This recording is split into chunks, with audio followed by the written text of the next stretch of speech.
Hey YouTube, welcome back to my channel. Today I'm going to try something different and do a fragrance rotation video. I've seen a lot of people doing these on YouTube recently and I enjoy them, so I figured I'd make one for you.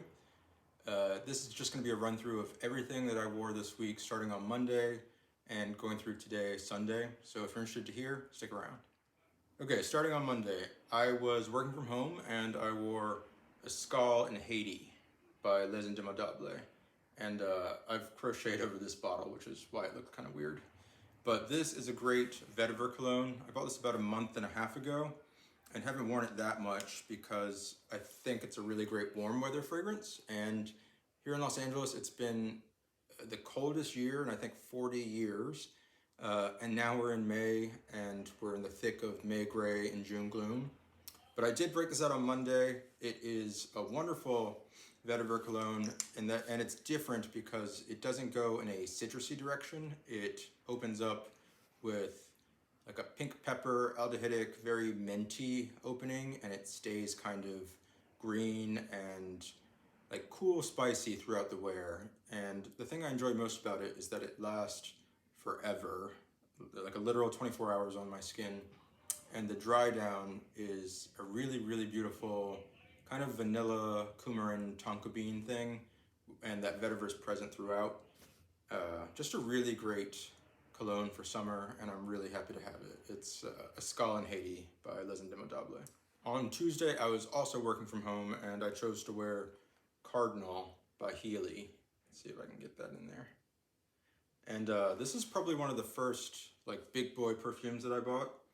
I've had it for a little over a year now, but I find I don't reach for it that much because this is one of the only perfumes that I have in my collection where I feel it's kind of hard for me to detect it when I'm wearing it.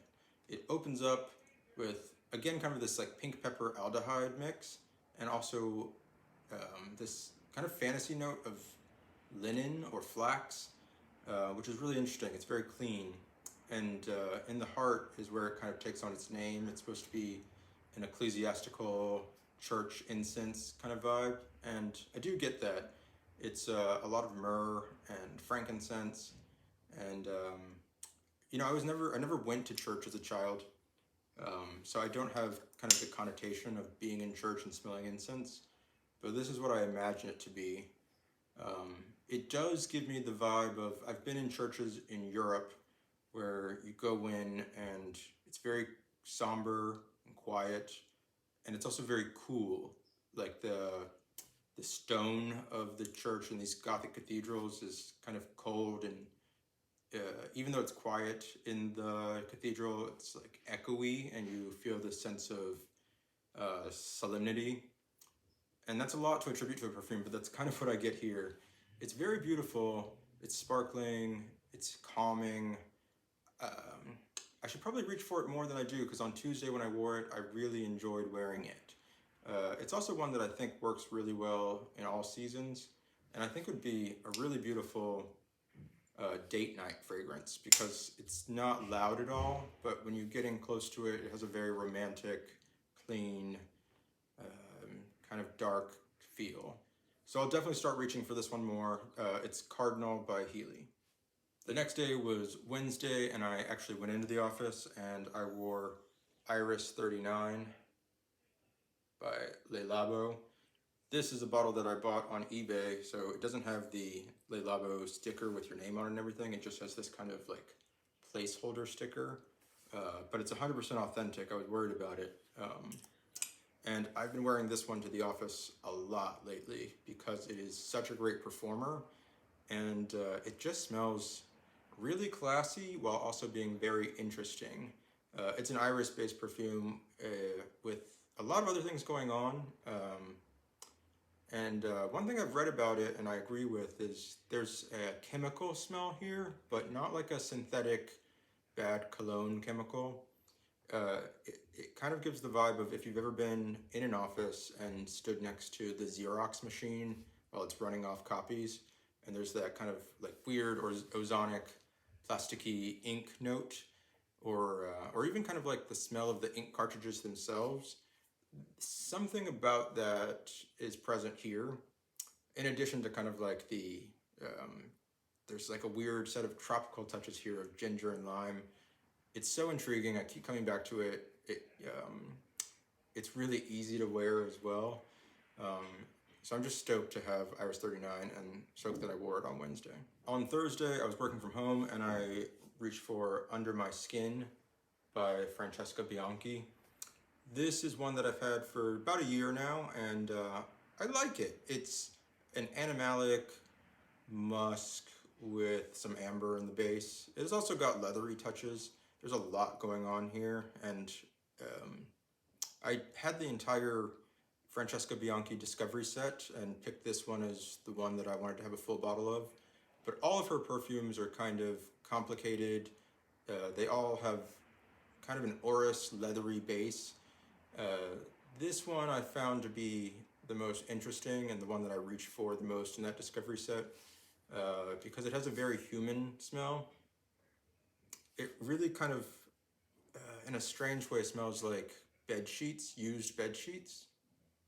In that it's very human smelling or animalic. It's a little sweaty, it's a little stinky, but at the same turn, it's very comforting. The reason I don't reach for it that much is because I find that it doesn't last all that well on me. Even though it can be a little bit loud when I'm wearing it, it goes away very quickly. And the top and the heart are super interesting, very nice. The base is kind of a snooze for me though. But I wore this at home on Thursday and really enjoyed it. So I'll probably end up reaching for it more now that I've kind of refreshed my memory. That's Under My Skin by Francesca Bianchi. On Friday, I was back in the office and I wanted to wear something that was gonna be comforting and kind of a dumb reach because it was a busy day and I was gonna be meeting with a lot of people. So I chose one of my old favorites. This is DUNE by Dior. And this is a vintage bottle.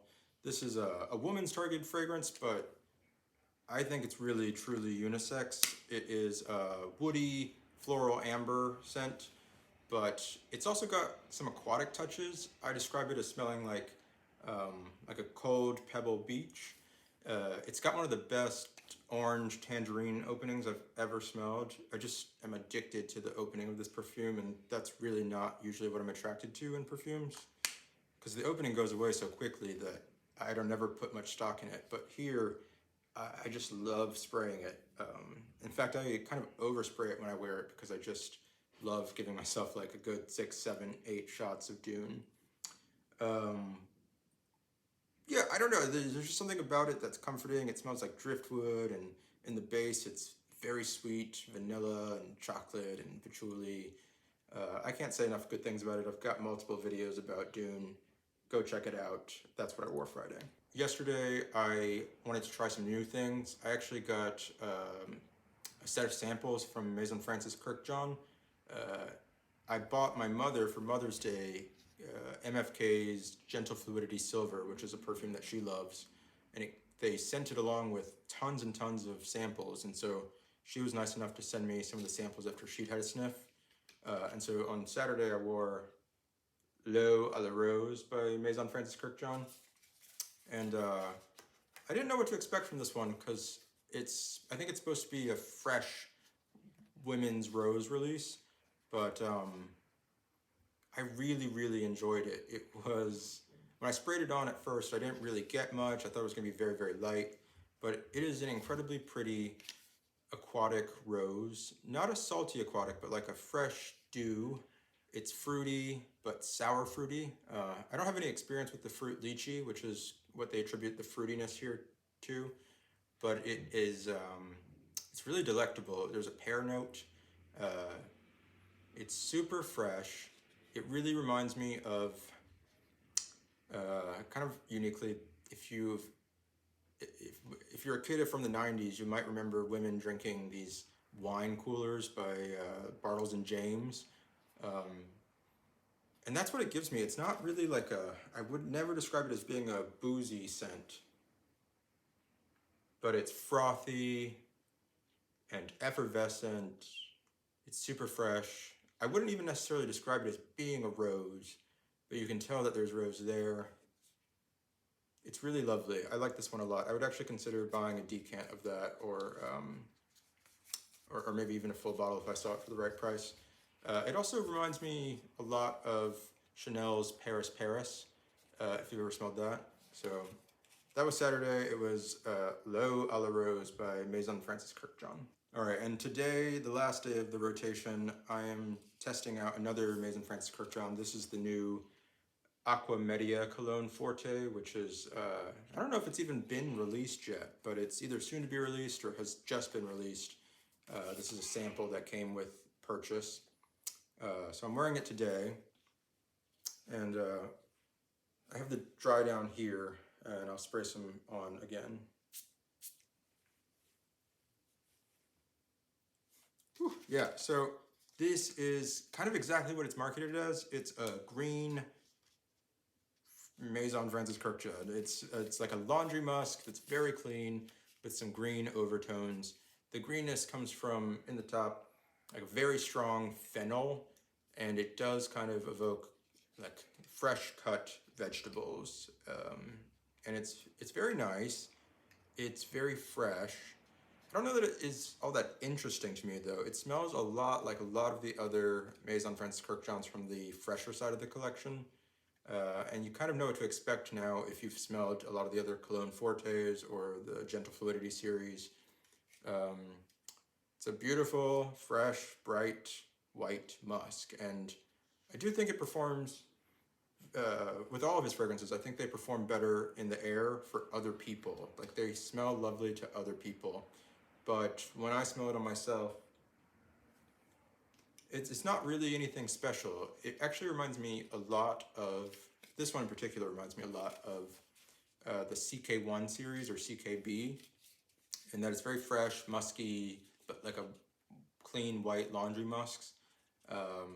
And I was thinking as I was wearing this that since this is a new release, I'm kind of into the idea of, in the same way that kind of Calvin Klein does like a new CKB or CK1 release every summer, I could see it being really cool for Maison Kurkdjian to do a new Cologne Forte every summer, and I'd appreciate that. I also appreciate that it seems like there's a real strength building behind a green fragrances trend, and I could get behind that. So this is nice. It's not one that I'll feel any need to go out and pick up, but I was excited to get the chance to try it. Anyway, folks, thanks for sticking around and listening to my fragrance rotation for the week. I'd love to hear what you wore this week and what you're excited to wear next week. Until next time, see ya.